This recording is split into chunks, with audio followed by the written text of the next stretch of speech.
My golly, looky here. Not much of a YouTuber, but this is 3 videos within 24 hours. And not very many people on YouTube do that.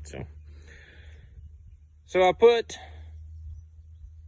meant to count 11, maybe I think 12, 11 and a half maybe. Somewhere between 11 and 12 square bales in that feeder. I would have wanted to try a big square. The big squares that I've got in the past, they're not much bigger than what those are. The ones I get weigh about 500 pounds. They're made 3 foot by 2 foot, 8 foot long, roughly. So the last time I figured it up, I think there was, the last time I got some, I had to go up by Nashville, Illinois to get them. But I went across the scale on the way up, went across the scale on the way back. Bales average out 509 pounds. So that's the big squares that I've got in the past. It was Bermuda, some orchard grass, some teff. Got a couple different ones from that guy. It's good hay, but I haven't got any of those in a couple years. Got them 1 year because it was a little bit of a rough hay season around here. It was pretty dry up there, and I got them up there. And I like having hay suppliers that aren't necessarily local, some that are a little further out, because sometimes they may be really dry, we're really wet. Sometimes it's really wet here, hard to put up hay. It's perfect conditions up there. Sometimes it's a really bad drought and it doesn't grow one place, but you go 40, 50 miles, sometimes that'll change. So it's what the guy that I get a lot of my hay from told me. He said, it never hurts to have somebody, 50 to 100 miles away that you can get hay from that you know is good. So if I called that guy, I know I could get hay from him. He's always been really good guy. So anyway, got the feeder out here, loaded it up with hay. I'm gonna turn the horses out in this little pasture.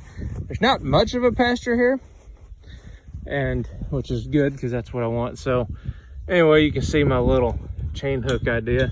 I did chain it just in case. I mean, that's pretty heavy. I don't think the horses will drag it back, but we're just gonna try it.